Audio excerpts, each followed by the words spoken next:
pourquoi il faut aimer se dépasser. Le dépassement de soi va mener à la progression. Et c'est paradoxal, mais cette douleur que tu vas ressentir dans l'instant, lorsque tu vas te pousser, lorsque tu vas faire un effort, te servira pour la suite. Que ce soit en termes d'expérience, que ce soit en termes de force mentale. Donc dans cette vidéo, j'aimerais t'encourager à te familiariser avec le dépassement de soi. Si tu veux améliorer ton mental pour être plus performant, tu peux t'abonner à cette chaîne et activer la petite clochette pour ne rien louper. Donc ce que je voulais te partager aujourd'hui, c'est l'idée que tout ce qui en vaut la peine, tout ce qui va vraiment te rendre heureux, heureuse, ça va être quelque chose qui démarre par un challenge. Le challenge va être à la base de tout ce qui va vraiment t'apporter en termes émotionnels, t'apporter en termes de bien-être matériel, immatériel. Donc si tu arrives à faire de ça une habitude, ça te permettra d'être beaucoup plus accompli au quotidien. Et en préparation mentale, c'est une notion qui est plutôt courante, le challenge.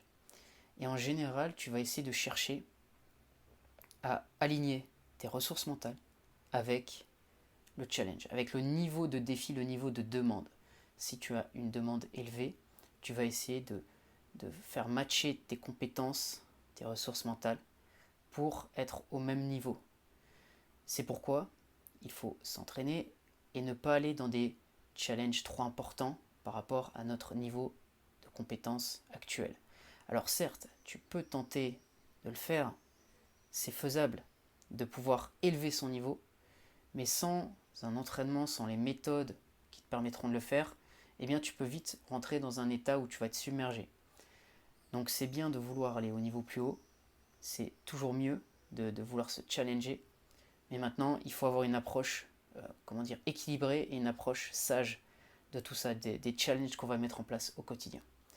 Donc lorsque tu vas essayer de surmonter une peur, par exemple, tenter quelque chose qui te fait peur et que tu veux le faire parce que tu te dis ça fait longtemps que tu as envie de le faire et tu veux prendre ton courage à deux mains et te lancer, à ce moment-là, tu peux te dire que de toute façon, peu importe ce que tu vas faire, peu importe le résultat, tu vas devenir meilleur en termes d'expérience, comme je le disais, ou simplement en termes de force mentale. Ensuite, il faut que tu te dises que peu importe le challenge que tu vas entreprendre, il y aura fierté aussi à la clé, confiance en soi, parce que ça va en valoir la peine. Tu vas te dire, ok, j'ai pris cette décision, je me suis mis en danger, mais aujourd'hui, je sais que ça en valait la peine.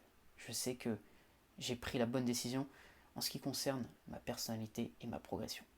Donc voilà ce que je voulais te partager dans cette vidéo par rapport au challenge. Si ça t'a plu, tu peux mettre un j'aime, tu peux t'abonner également à la chaîne si tu veux d'autres contenus sur la préparation mentale. Et si tu veux aller plus loin, faire une préparation mentale personnalisée, où on va atteindre les états mentaux qui vont te permettre d'être performant, performante tous les jours, tu peux me contacter, m'envoyer un email. Il y a mon email dans la description. Je te dis à bientôt pour une prochaine vidéo.